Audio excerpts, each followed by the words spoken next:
We have text here, and we don't want just word count. We want to find out what is the reading time. So we're going to need to calculate how many words and figure out pretty much average words per minute and do that math. But we're going to do it in a custom function so that we can just type in equals reading time or something like that, or time to read,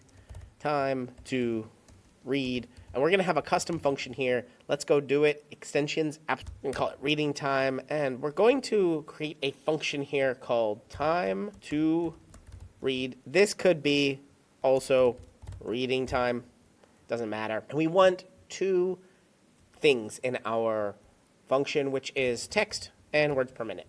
Now this words per minute is going to be optional, but we'll put that in the app script here. So we are going to get sort of a divide by zero error. So we want to say if there is no text, then we're just going to return, let's say nothing, to spell return correctly. So that's one thing. And if there is no words per minute, then our words per minute is equal to 238.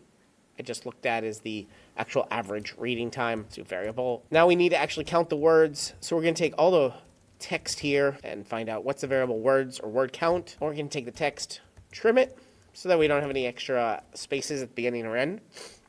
I'm going to split it. This looks a little weird, but it's slash, other slash, s plus slash. And then we're going to take all of that splits and just find out how many are there. So dot length. And then we know how many minutes it is by doing words divided by words per minute. So we want to make sure that we round this because maybe it's minutes and seconds. So we go mins equals math.floor, and we'll put minutes here. Variable seconds. We can say minutes here or second math.round. And inside we're going to do minutes. Actually, that is an S there. You just want to use a new variable mins, not minutes. So 6 minutes minus mins. What is that? Like floor one.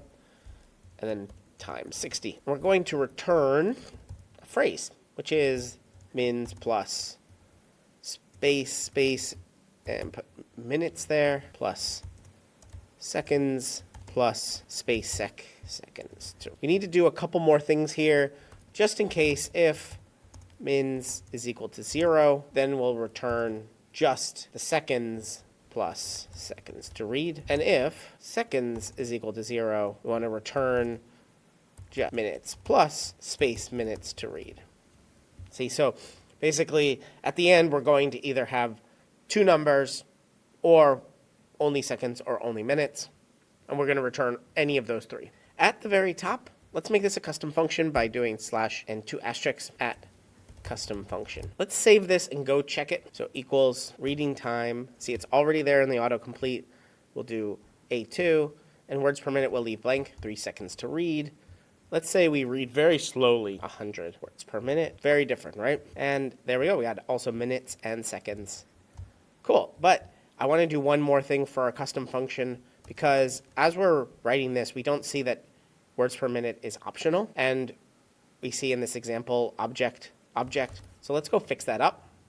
And right above our custom function, we're going to write a description. Calculates reading time. And then param. The first parameter is a string. It's text to analyze or calculate at param. And the second thing is a number. We'll say WPM. That's words per minute. We'll say optional, words per minute. Defaults to 238. At return, what are we getting out of this is estimated reading time. So let's save all of that. Once it's saved, we should be able to go back to our function reading time. See, it says calculates reading time. If we click on this, now it says reading time text. Words per minute, string number, calculates reading time. And it says here optional words per minute, text to calculate. Now we have more information for our user to be able to do this. Now, if we want another name for this, we have told people, hey, we've put a time to read function here or reading time. We can actually take this entire thing and copy it and rename the copy time to read. Let's save that.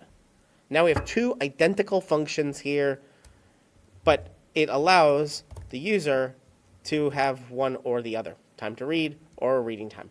Maybe a little complicated at the end, but hopefully this kind of fun custom function allows you to create really cool stuff for yourself or for other users who are using your sheets, even if it's someone like you 6 months later. You're watching Better Sheets here on YouTube. Make sure you check out this video or this video and subscribe right now to get more tips, tricks, how-tos, get more out of your Google Sheets than you ever have before.